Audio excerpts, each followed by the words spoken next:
We're still on 2 Kings, and now we're on chapters 10 through 12, and I'm going to start with chapter 10 and talk about what I've taken away. There's many things we can take from every sentence in the Bible, but from this chapter, what really stuck out to me was this concept of generational blessings.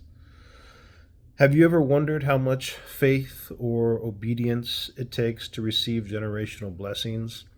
The Bible says, many times up to this point that if we just obey his rules, laws, commands, and walk in his ways, that we will be credited as righteous and he'll bless us and he'll be in our lives. Well, you ever wondered to yourself about that? Let's see what this King Jehu of Israel did and didn't do, and how much God blessed him and his descendants for it. So, chapter 10. It's kind of dark today because it's raining, so I can't see through my glasses here. Okay.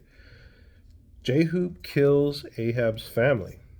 Now Ahab had 70 sons living in the city of Samaria. So Jehu wrote a letter and sent copies to Samaria, to the officials of the city, to the leaders of the people, and to the guardians of King Ahab's sons. The letter said, "The king's sons are with you, and you have at your disposal chariots, horses, a fortified city, and weapons. As soon as you receive this letter, select the best qualified of King Ahab's sons to be your king and prepare to fight for Ahab's dynasty." But they were paralyzed with fear and said, "2 kings couldn't stand against this man. What do we do?" So the palace and city administrators, together with the other leaders and the guardians of the king's sons, sent this message to Jehu. "We are your servants and will do anything you tell us. We will not make anyone king. Do whatever you think is best." Jehu responded with a second letter. "If you are on my side and are going to obey me, bring the heads of the king's sons to me at Jezreel at about this time tomorrow." So Jehu is being a little bit deceptive here, isn't he? He's like, first he's saying, select one of the king's sons. So he says, select the best qualified of the king's sons to be your king and prepare to fight for Ahab. But apparently these officials, it says, he sent, the officials of the city, the leaders, and the guard, they already suspected something was going on. I imagine part of it, at least, could be because they may have known that Jehu's family was sort of marked for death, that they had a generational curse on them from God because of Ahab and Jezebel, and that it was already prophesied that through Elijah that they would all die. So I wonder if that was going through their heads. In any case, they are very compliant. And it says, "We will not make anyone king. Do whatever is best." So, they basically are saying, Jehu's telling them, select someone to make his king. They're like, oh no, this guy is like trying to pull one over on us. And they say, "No, we will not make anyone king. You do whatever you think is best." And then he said, "If you're on my side, bring me the king's sons' heads." All right. Now the 70 sons of the king were being cared for by the leaders of Samaria, where they had been raised since childhood. When the letter arrived, the leaders killed all 70 of the king's sons. Wow. So these leaders of Samaria immediately, seemingly, once they receive this letter, they're just willing to kill these sons. Because I guess they're afraid of Jehu too, and maybe they know about the prophecy. They placed their heads in baskets and presented them to Jehu at Jezreel. A messenger went to Jehu and said, "They have brought the heads of the king's sons." So Jehu ordered, "Pile them up in 2 heaps at the entrance of the city gate, and leave them there until morning." In the morning he went out and spoke to the crowd that had gathered around them. "You aren't to blame," he told them. "I am the one who conspired against my master and killed them. But who killed all these? You can be sure that the message of the Lord was spoken concerning Ahab's family will not fail. The Lord declared through his servant Elijah that this would happen." Then Jehu killed all of Ahab's relatives living in Jezreel, and all his important officials, personal friends, and priests. So Ahab was left without a single survivor. So the generational curse was finally fulfilled. And it didn't happen right away. And we see this as a common theme amongst God, even from Adam and Eve. He said, "Don't told them not to eat of the tree of the knowledge of good and evil, or you'll surely die." They ate it, but they didn't die right away. In fact, they lived hundreds of years. And finally, at some point, the promise was fulfilled. So God's timing is everything. And God has all the time in the world. So he's not impatient. Okay, then Jehu set out, verse 12. Then Jehu set out for Samaria along the way. While he was at Beth Eked of the shepherds, he met some relatives of King Ahaziah of Judah. "Who are you?" he asked them. They replied, "We are relatives of King Ahaziah. We are going to visit the sons of King Ahab and the queen mother." "Take them alive," Jehu shouted to his men. And they captured all 42 of them and killed them at the well of Beth Eked. None of them escaped. So this Jehu, he is just like bloodthirsty. It's no wonder these officials and leaders were all afraid of him, right? When Jehu left there, he met Jehonadab, son of Rechab, who was coming to meet them. After they had greeted each other, Jehu said to him, "Are you as loyal to me as I am to you?" "Yes, I am," Jehonadab replied. "If you are," Jehu said, "then give me your hand." So Jehonadab put out his hand, and Jehu helped him into the chariot. Then Jehu said, "Now come with me and see how devoted I am to the Lord." So Jehonadab rode along with him. When Jehu arrived in Samaria, he killed everyone who was left there from Ahab's family, just as the Lord had promised through Elijah. So, as gruesome as it is, Jehu is literally fulfilling the will of God through all of this. And I know probably there's people out here that are, saying, "Ooh, well, what kind of God would order something like this?" Well,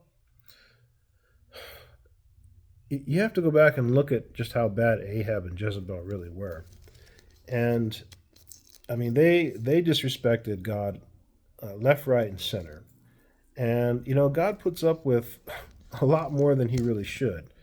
But he is the God of the universe. He is the sovereign. He is our Father. If you talk back even to your own parents, a lot of us can expect to be severely punished, or at least punished to some level, right? Well, imagine now you're talking back to, and not just talking back to, you're fully disrespecting the king of the whole universe. So let's take it back to your family real quick, your parents. Let's just say, and I'm bad at trying to do this, giving like analogies or whatever, but let's just say that you have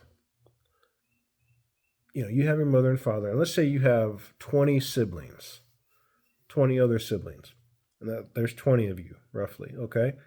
And you literally go and like kill a few of them, or a bunch of them, or even just one of them for that matter. What do you think would be a punishment that your parents would give you for doing that? Um, this kind of, I think, helps to get an idea of what it's like in this situation with Ahab and Jezebel and how bad they were. I mean, they literally killed hundreds of the Lord's prophets, and they oppressed many people, killed innocent people, worshipped these false gods, and really rubbed it in the face of the whole entire nation. So literally, if like you killed a bunch of your siblings, or you corrupted them, made them basically start doing drugs and become junkies and murderers and prostitutes and all this stuff, like, how do you think your own parent would react to that? So yeah, God had every right to uh, put a curse on Ahab and Jezebel's descendants for what they did. All right, so that's enough yapping on my part. Let me get back to it here. Verse 18. Then Jehu called a meeting of all the people of the city and said to them, Ahab hardly worshipped Baal at all compared to the way I will worship him. Summon all the prophets and the worshippers of Baal, and call together all his priests. See to it that every one of them comes, for I am going to offer a great sacrifice to Baal. Any of Baal's worshippers who fail to come will be put to death. But Jehu's plan was to destroy all the worshippers of Baal. So he's using deception here. Then Jehu ordered, Prepare a solemn assembly to worship Baal. So they did. They sent messengers throughout all Israel, summoning those to worship Baal. They all came and filled the temple of Baal from one end to the other. And Jehu instructed the keeper of the wardrobe, Be sure that every worshipper of Baal wears one of these robes. So robes were given to them. Then Jehu went into the temple of Baal with Jehonadab, son of Rechab. Jehu said to the worshippers of Baal, Make sure that only those who worship Baal are here. Don't let anyone in who worships the Lord. So they were all inside the temple to offer sacrifices and burnt offerings. Now Jehu had surrounded the building with 80 of his men and had warned them, If you let anyone escape, you will pay for it with your own life. As soon as Jehu had finished sacrificing the burnt offering, he commanded his guards and officers, Go in and kill all of them. Don't let a single one escape. So they killed all with their swords, and the guards and officers dragged their bodies outside. Then Jehu's men went into the fortress of the temple of Baal. They dragged out the sacred pillar used in the worship of Baal and destroyed it. They broke down the sacred pillar of Baal and wrecked the temple of Baal, converting it into a public toilet. That is what it is used for to this day. Thus Jehu destroyed every trace of Baal worship from Israel. He did not, however, destroy the gold calves at Bethel and Dan, the great sin that Jeroboam, son of Nebat, had led Israel to commit. So it's pretty nuts, right? But it's very real and human. Jehu did so much. He went so far in trying to be faithful and obedient to God, so far that he literally massacred like more than 100 people. Many of them, it seems like they were children even. And yet he couldn't remove this gold calf, or calves it says, in Bethel and Dan, which was such a great sin against the whole nation of Israel. And yet, for all that he did, he couldn't go and do that. So it just makes you wonder, like, did he forget? Or did somehow these idols still have a hold on him? But as it continues, it says, Nonetheless, the Lord said to Jehu, You have done well in following my instructions to destroy the family of Ahab. So it was God's instructions to destroy the family of Ahab, and Jehu was following those instructions. And it says, because of this, I will cause your descendants to be the kings of Israel down to the fourth generation. But Jehu, so despite him failing to take out, to basically do 100% of what God wanted, let's say he did at least 50%, right? He did at least 50%. 50 to 75%, let's say. But he still left these other idols, these golden calves, in two cities. And so for that, he didn't follow God 100%. And despite that, God blessed not only him, but his descendants to the fourth generation. So he received a generational blessing, even though he didn't really do 100% of what God wanted him to do. Let's see here. But Jehu did not obey the law of the Lord, the God of Israel, with all his heart. So he didn't do 100%, as we said. He refused to turn from the sins of idolatry that Jeroboam had led Israel to commit. Verse 32, the death of Jehu. At about that time, the Lord began to reduce the size of Israel's territory. Interesting, right? At about that time, so Jehu is being obedient and doing all these acts for God, but he fails to destroy all these idols. And then we see that about that time, the Lord began to reduce the size of Israel's territory. Right? Makes you wonder, did he do that because there was still idols in the land? Probably. King Hazael conquered several sections of the country east of the Jordan River, including all of Gilead, Gad, Reuben, and Manasseh. He conquered the area from the town of Aroer by the Arnon Gorge as far north as Gilead and Bashan. The rest of the events of Jehu's reign and all of these and achievements are recorded in the book of the history of the kings of Israel. When Jehu died, he was buried with his ancestors in Samaria. Then his son Jehoahaz became the next king. In all, Jehu reigned over Israel from Samaria for 28 years. Yeah, and that's a pretty long time for kings back then.